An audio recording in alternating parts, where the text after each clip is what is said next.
Billionaire Meta CEO Mark Zuckerberg and his wife are under fire for some. I disagree with it, and we're going to end up fighting about it. The issue is that they were running a private school out of their Palo Alto house for their daughters and a dozen other children.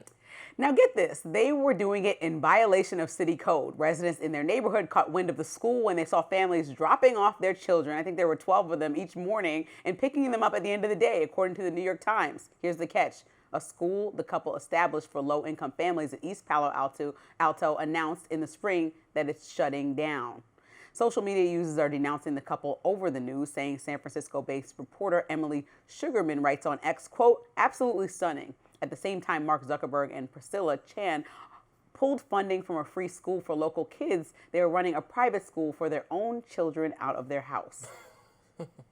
Others did not take issue with it at all. Turning Point founder Charlie Kirk writes, somehow this is a scandal.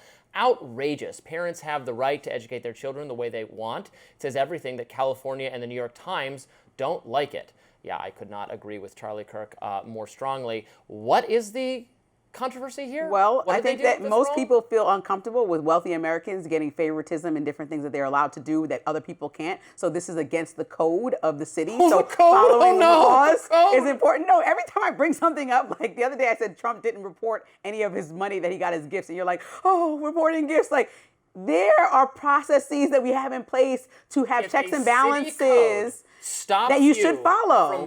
From educating your kids. It still is the local city money code. In the manner you and see 12 fit, other people. The city code should be abolished. And 12 other people. So he didn't just have his kid in homeschool. He had people doing drop-offs. They took field trips. I read the whole story. They were doing an entire curriculum out of his house. That's against the code. If you read the whole story, what you know, I'm sure then, is that this is a pandemic-derived issue. They were doing a kind of We're not in the pandemic, 5 years removed. They were doing a kind of pod-based learning thing with other families, and then they wanted to keep the kids together, and so then they kept doing this post-pandemic. I think that is not only fine, but like good and ideal.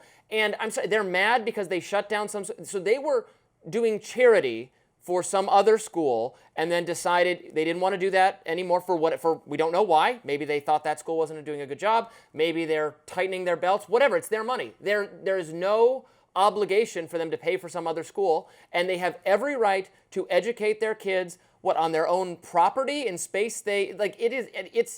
It makes me furious that people have the nerve to think that they get to object to this. Well, there's a power imbalance when you're breaking the rules. I don't care if you don't care about the code, but some people do like to follow local obligations. And so I think it's an optics problem as well. So they surely don't have to fund a school for low-income students, but they certainly have the money to continue it on. And so by creating an invite-only for rich people private school in your home, and at the same time canceling a low-income school that was there because of how much you take from the community. Let me finish. How much you take from the community because people are employed by you, even at the lowest level, and you can't even just give back in any way, just shows a moral lack of character. But the actual code that they're violating is still on paper and something that should be adhered to. But on top of that, there's just a bigger moral issue. I think people are saying that the narrative that there's a power imbalance because you're seeing people lose access to a school that has helped them, and you're seeing a community that doesn't have the best schools in the world, and then you're seeing somebody who hand selects 12 people that are also rich and says, okay, wealthy people, we're going to get the best schooling in the world. And this is the larger conversation about why people have access to certain things like certain colleges, because there's no fair system where all people have equal education. Then there's overcrowded classrooms. There's a list of things that go wrong when schools don't have proper funding or when schools like the one that he created go away. Where do those students go? Now classes get overcrowded. And so it's just like a lot when you think about how much money he has, how he created his own school, and how much he actually probably doesn't really care to actually help the community that he's lived in and taken so much from. He doesn't have to, but you just would hope that the top 1% that skirt around all the rules could just figure out a way to consistently give back to the community that they're taking from. By coming to that part of California, they have made things so expensive, and it's certainly not just Facebook, but all the tech companies have made it wholly unaffordable for the average person, let's say a garbage man or let's say a school teacher. And I have friends that live over there that's like, yeah, we don't make Google salaries. And so all these companies came over there and just wrecked the economy for people that have regular... They built the economy there. Yeah, but people who don't work in those industries can't live. They can't even afford to live in the vicinity. And so that's the thing. Some of those people who have been able to figure out how to have more than one job or make it work are still needing to go to school. And just because they can't pay to go to Zuckerberg's house, they get a poor education.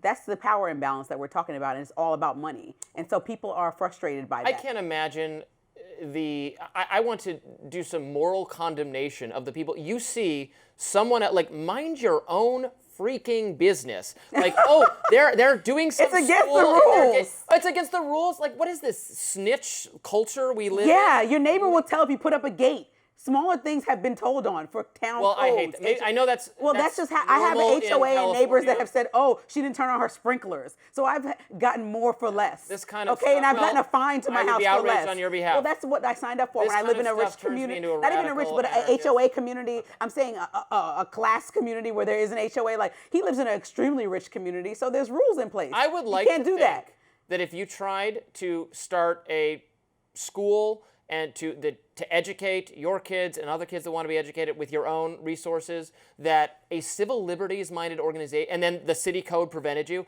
I'd like to think a little organization, you might have heard of them, called the American Civil Liberties Union, might actually like come to your defense and say, no, you do get to do this. Your education is your domain, you a family. Like, aren't we just breezing past the part of this where if the city code constrains this kind of behavior, then it is the law that is wrong and not you? Okay, so then maybe they should change the law, and local people, the same people who are getting left out and ostracized and having to go to different schools, parents can vote on that law. But like This you is said, Karen no, behavior. okay, They're getting Karen, okay, which is something we were all condemning. May I?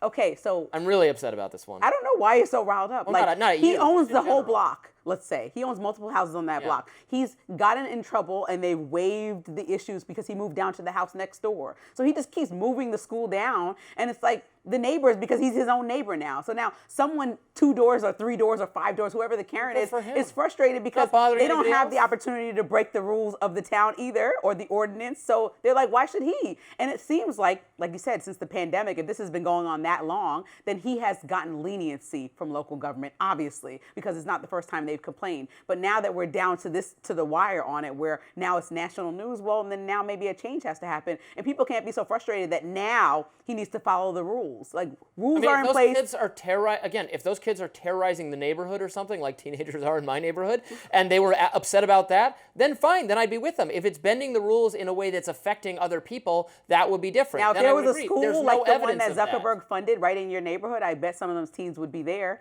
I bet some of those teens would go there. And Zuckerberg did buy a lot of property in D.C., so he can move that school right over here these are and nice help kids solve the who are not problem. bothering anybody. Well, nice is subjective for a freaking 12-year-old. Like, I don't like that statement about kids, right? Because they're outside late doesn't mean they're mean or bad. Okay, like, just make that Are they clear. vandalizing people? No, Are they if they're carjacking not. people? No, I Or think just if the they're not presence doing of that, the that's presence nice. of It's children pretty that look a objective. certain way makes people uncomfortable It's not about outside how at they late look, night. it's about It if they're is, causing and that's crimes on other people. no. Are they actually committing crime? They're causing crimes. What does that even mean? Kids Stabbing outside people and stealing No, cars. are they all Shooting doing that? people. That is an overgeneralization. Are they all doing that? Or are they riding mopeds and Trump saying, "Okay, let's get them out of here"? Are they riding dirt bikes? Like what? What are they actually? Are some of them actually doing everything, or some of them actually doing nothing? And that's the thing. Okay, so if they had more this schools, is a great example. The dirt bikes, the ATVs, I find the noise incredibly obnoxious. But let me finish. come on. Let me finish. Yep. But I don't care. But Because- Trump wants I to mean, get them out of here. Let me finish. I am personally annoyed by them, but you know what? It's not my business. I don't really have any power to say you can't do that, even though it annoys me. I'm not trying to be a authoritarian and police you, because you're not really, it's a public road. You can be loud on it, and I might not like it, but tough for me. That is my attitude, because I'm not a Karen. I'm not going to be like, get them.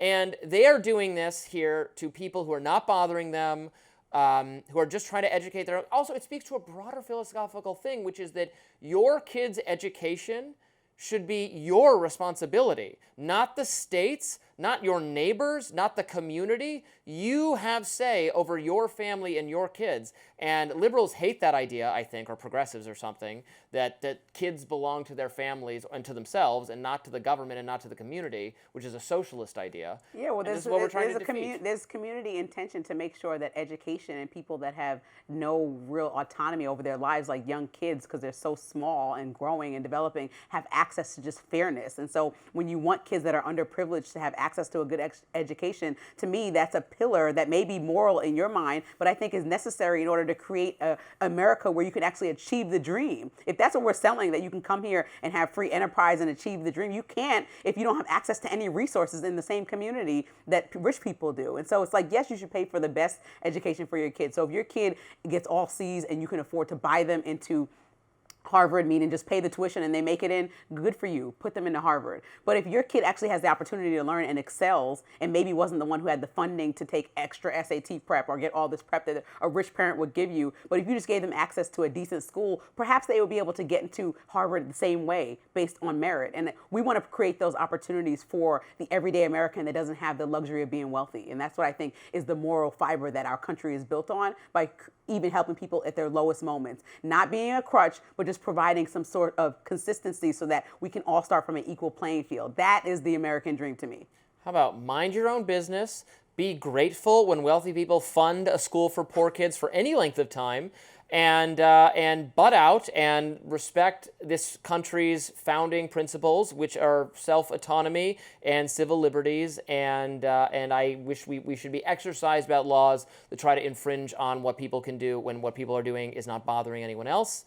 And shame on the New York Times for spinning the story in this way. Shame on Emily Sugarman or whatever her name was, whoever's tweet we read. You're bad people.